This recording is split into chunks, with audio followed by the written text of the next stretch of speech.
Եղջերուն, հեղինակ Հովհաննես Թումանյան։ Մի սեպտեմբերի մեր գյուղացի որսկան Օսեփը ինձ գիշերակաց որսի տարավ եղնուտի կիրճը։ Գիշերներն այդ կիրճով եղջերուներն իջնում են ձորերն ու հովիտները, արածում են, արշալույսից առաջ ջուր են խմում ու էլ ետ իրենց պնդոցն են տալիս։ Գնում էինք, գիշերը մնանք Բոստանչի Օվակիմի դափումը, որ լուսադեմին հասնենք որսատեղը պահելու։ Ես էի, որսկան Օսեփն էր ու մեր գյուղացի մի տղա, որ Օսեփի շալակատարն էր։ Մենք գնում էինք դաժան հրճվանքով, որով միայն որսի ենք գնում։ Ճամփին որսից էինք խոսում։ Որսը բախտի պես բան է, ասում էր Օսեփը, մին էլ տեսար, երևութք ելավ ու քամի դառավ կորավ։ Անսովոր մարդը նրան հեշտ չի նկատիլ, կշփոթվի, կդողդողա, կփախցնի, աչքդ առնելուն պես պետք է թվանքդ բացվի, թե չէ, որ ուզեցիր նշան դնես, մինչև աչքդ ճպես, նա սարն անցկեցավ։ Հապա դուք ինչպե՞ս եք որսի ման գալիս, ուստա Օսեփ։ Լավ որսկանը ման չի գալ, նա որսը կպահի, պատմում էր որսկանը։ Գիտի որ ժամանակին, ինչ տեղ որսը ժաժ կգա, կգնա էն տեղը կպահի, թե ման էլ գա քիչ, էն էլ էնպես ման կգա, որ որսն իր քամին չառնի, թե չէ որսն էնպես սուր հոտառություն ունի, որ թե քու քամին հոտը նրա վրա ելավ, պրծար, որտեղ որ հոտդ առավ, կորավ։ Էսպես խոսելով իրիկունը հասանք Բոստանչի Օվակիմի դափին։ Ծերունին Բոստանչին փետ էր հավաքել, կրակ վառել ու կողքին թինկը տվել։ Բարի իրիկուն, Օվակիմ բիձա։ Այ Աստծու բարի ձեզ, դուք բարով եկաք, այ տղա, էդ ինչ լավ ղոնաղներ եք։ Ես հենց միտք էի անում, թե մի զրից ընկերը լի, էս հենց Աստծոց հասցրեց ձեզ, ուրախացած գոռգոռում էր Օվակիմ բիձեն։ Դու էն ասա, որսա ժաժ գալի թե չէ, Օվակիմ բիձա, անտարբեր հարց տվավ որսկանը։ Այ տղա, մի անտեր պախրի բուղա կա, Օսեփ ջան, գիշերները գալիս ա, լոբին ուտում ա ու գնում,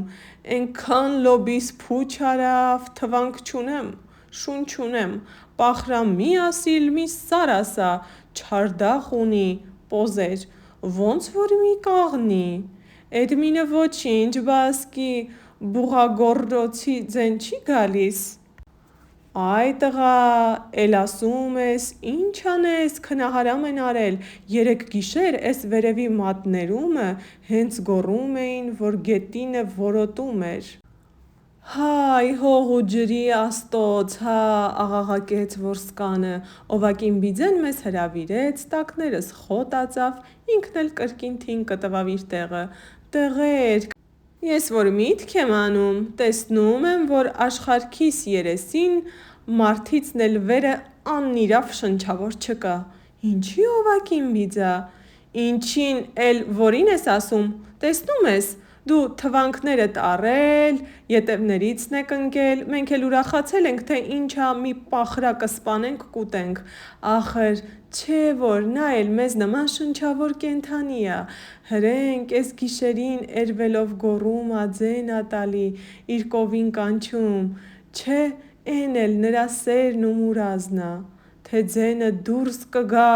ես նրա սերն ու մուրազը նշանց կտամ, ծիծաղելով բացականչեց որսկան Օսեփը։ Չէ, շատ մեղք բան ա, շատ, գլուխը շարժելով կրկնեց Բոստանչին ու ձենը ավելի բարձրացնելով կանչեց։ Տղերք, էս ա, որ պախրիցը խոսք ընկավ, ես ձեզ մի բան պատմեմ։ Պատմի, Օվակիմ բիձա։ Մի տարի Սարումն էի, եկան խաբար բերին, թե բա թոռդ հիվանդացել ա, քեզ ուզում ա արի։ Սարիցը վեր կացա, հիմի տուն եմ գալի, ճամփին ծռվեցի, ասի կարելի ա որսից բանից պատահի։ Ման եկա, ման, մի տեղ տեսնեմ, բրնուտումը, մի բան խշխշացնում ա, թփերը ժաժ ա տալի,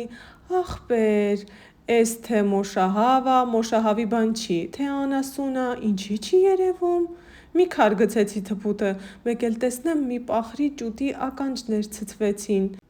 Էլ ետ ցածացան ու սկսեց թփերը ժաժ տալ ճամփա բացանել, որ փախչի։ Թվանքն երեսս կալա հենց թփերի էն ժաժ եկող տեղը։ Թվանքը որ տրաքեց, սա վեր թռավ,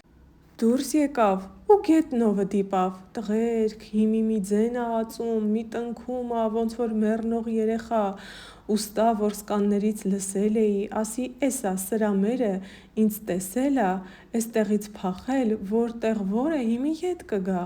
Մտա մի ծառի տակ, ճամփա պահեցի, շատ մնացի թե քիչ մին էլ տեսնեմ հրես եկավ, բայց ոնց եկավ։ Ես տեսա, որ դուք ոչ տեսնեք, մի խոսքով մոր նման թվանքի ձենը իր երեխի վրա լսած մոր նման, եկավ, տեսավ իր ճուտը հրես անշունչ, արնակոլոլ մի ծառի տակ փռված։ Տղերք, դունչը մեկնել ա, ոնց ա տխուր մզզացնում, ոնց ա վերքը լիզում, թվանքը վեր կալա, էդտեղից քաշվեցի եկա տեսա երեխեն դժար ա, հոգու հետ կռիվ ա տալի, տնքում ա։ Տղերք, էն օրը չի, էն օրվա Աստծոձն ա, էնպես էն պախրի ճուտի նման ա տնքում, որ աչքս խուփ եմ անում, հենց իմանում եմ դեռ էն թփի կողքին եմ կանգնած։ Վերջապես երեխեն մեռավ։ Հիմի մերն ընկել ա վրեն ու բառաչում ա, ասում եմ փառքդ շատլի Աստծոց, ինչ ա մեր ու էն սարի պախրի զանազանությունը։ Ոչինչ, ամենի սիրտն էլ ա սիրտ, ամենի ցավն էլ ա ցավ։ Օվակին բիձու տխուր պատմության տպավորության տակ միաժամանակ լուռ էինք։ Օվակին բիձա, չէ որ ասում են պախրեն էլ տեր ունի, խոսեց շալակատար Ղազարը։ Ունի, բաս պախրեն մեծ տեր ունի։ Ետնա էդ դրուստ բան ա։ Դրուստ ա, բաս որսկան Փիրումն ինքը գլուխ որսկան էր, և նրա գնդակը իր օրումը գետին չէր ընկած, մի անգամ մի պախրայ ա վիրավորում։ Պախրեն փախչում ա, սա ընկնում ա ետևիցը, քշում ա, տանում հասցնում զորավոր կաղնկու տակը։ Էնտեղ զորավոր կաղնկու տակին Պախրեն չոքում ա, որսկան Փիրումը թվանք ներեսն ա կալնում, հենց էս տժժան րոպեին զորավոր կաղնուց մի դուռն ա բացվում, մի սիրուն հարսն ա դուրս գալի, էս սիրուն հարսը դուրս ա գալի, որսկանի դեմը ծղրտում։ Ինչ ես հալածում իմ անմեղին, անիրավ մարդ, ինչ ա արել քեզ, ագահ, ոչ կշտանաս դու, որ չես կշտանում լիքն աշխարհքում, թվանքդ առնով լցվի, գնդակդ խմոր դառնա, չորանա էդ թվանքը բռնող կուռը։ Միայն որսկան Փիրումը խելոք մարդ էր, գլխի ա ընկնում, որ էս որսի տերն ա, ձեռած թվանքը գցում ա մի ծառի ճյուղքի, անիծելուն պես ծառի ճյուղքը տեղն ու տեղը չորանում ա։ Օվակին բիձա, ուրեմն էդ ա, որ ասում են որսկանությունը անիծած ա։ Անիծած ա, բաս, մին որսկանությունը, մին էլ ձկնորսությունը, երկուսն էլ անիծած են, հնուց դրած նզովք ա, որ որսկանի ու ձկնորսի փորը կշտանա ոչ, որսկանի վրա քյարամն էլ նզովք դրեց, երբ էրվելով իր ասլու ետևից ման էր գալի, մի վիրավորված պախրա տեսնելով։ Տեսավ, անասունը մղկտալով շունչը տալիս ա, հորթն էլ մոլորած մնացել ա կողքին կանգնած, էնտեղ սազն առավ ու մի խաղ ասավ։ Մենք խնդրեցինք Օվակին բիձուն, որ էդ խաղն ասի մեզ համար, ու ծեր բոստանչին իր պառավ ձենով խարույկի առաջ երգում էր մութը ձորում. Հեյ պարոններ, տեսա կանաչ գարունքին, էս սարերում լաց էր լինում մի պախրա, սիրուն հորթը մոլոր կանգնած իր կողքին, էս սարերում լաց էր լինում մի պախրա, գնդակն առած գնում էր փուչ աշխարհքից, գանգատվելով մարդու անգութ արարքից, արյուն տալով, մղկտալով իր վերքից, էս սարերում լաց էր լինում մի պախրա։ Աստված սիրող, որսին թվանք չբռնի, երկինք սիրող, որսի միսը թող չառնի, Դարդոտ քյարամ տեսավ ծովում արյունի, էս սարերում լաց էր լինում մի պախրա։ Ամենքը քնեցին, ես մնացի զարթուն։ Գիշերն էս տեսակ տեղերում անսովոր մարդը չի կարողանում քնել, հազար ու մի ձեն է լսում, հազար ու մի բան է երևակայում։ Էն անշուշտ գիշերվա հովն էր, որ շարժում էր սիմինդրները, բայց ինձ թվում էր, թե օվակին բիձու ասած պախրեն էր բոստանը մտել։ Գիշերվա մթության մեջ հեռվում սև կերպարանքներ էին երևում ու կարծես շարժվում էին, ու անքուն էի ես։ Գիշերվա մի ժամին դուրս եկա դափի դուռը, պարզ աշնանային գիշեր էր, չոր ցուրտը սեղմում էր, ձորերը խուլ թշում էին, նրանք էլ ասես քնել էին, օվակին բիձու նման փշշացնում էին խոր ու հանգիստ, բայց քարվան ղռան աստղը արդեն դուրս էր եկել, մեր ճամփա ընկնելու ժամանակն էր։ Ես վեր կացրի իմ ընկերներին, նրանք շտապով հագան իրենց տրեխները ու վեր կացանք դեպի Եղնուտի կիրճը։ Արշալույսից առաջ մենք դարան էինք մտած Եղնուտի կիրճում։ Ես իմ դիրքից պահում էի առաջիս ընկած բացատը։ Դիմացս կանգնած էր խոր ու անսթափեցնելի մութն անտառը։ Հետս հետե գիշերվա խավարն սկսեց նոսրանալ։ Ժայռերը խոժոռ, քնաթաթախ դուրս նայեցին աղջամուղջի միջից։ Երկինքն սկսեց գունատվել ու պարզվել, ապա երևաց եղջերուն, լուսաստղը։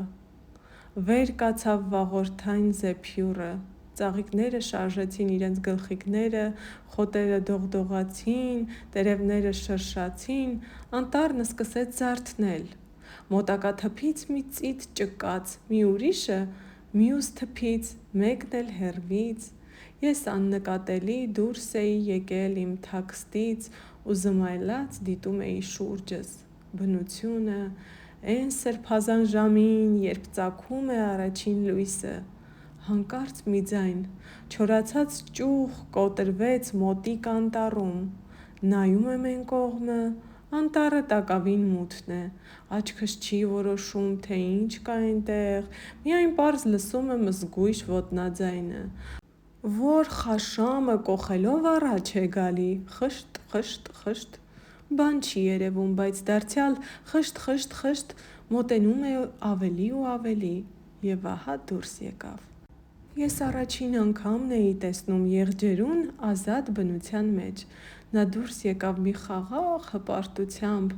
վեհ ու չքնաղ, ինչպես բնության էն ամեն գեղեցկությունների տերն ու թագավորը, կիսովին դեռ անտառի մթության մեջ կանգնած, թուխ դունչը դրավ գետնին, ապա թե գլուխը բարձրացրեց, վայրենի շնորհքով ոլորեց երկայն վիզը ու նայեց իմ կողմը, ամենագեղեցիկ հայացքը, որ ես տեսել եմ իմ կյանքում։ Ես շփոթվեցի, ամաչեցի, ուզեցի թաքցնել հրացանս, շարժվեցի, թե չէ, նա շտապով ետ թեքեց իր կարապի վիզը։ Վիզը ետ թեքելուն պես հարևան դիրքից որոտաց որսկան Օսեփի հրացանը։ Հրացանի ձայնից անտառն որոտաց ու սկսեց ճռճռալ։ Էն եղջերուն էր փախչում. «Հայ քո տունը չքանդվի»։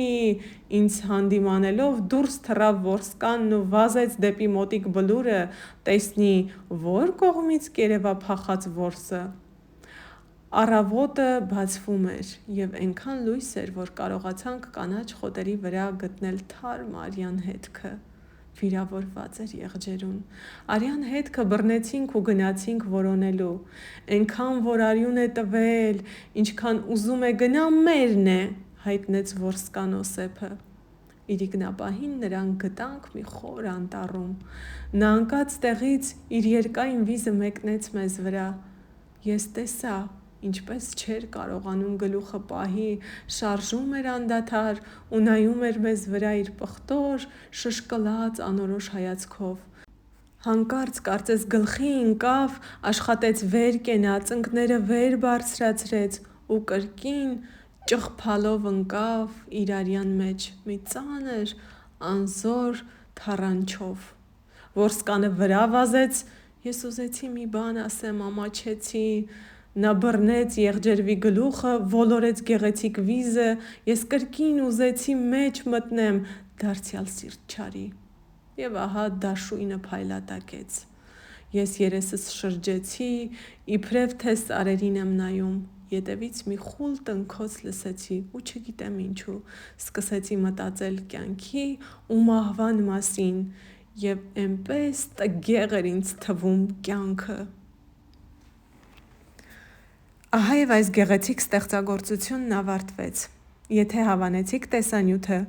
և եթե առաջիկայում ևս կուզեք լսել նման ստեղծագործություններ, ապա բաժանորդագրվեք իմ ալիքին, որպեսզի նոր ստեղծագործություններ լսելու հնարավորություն ունենաք։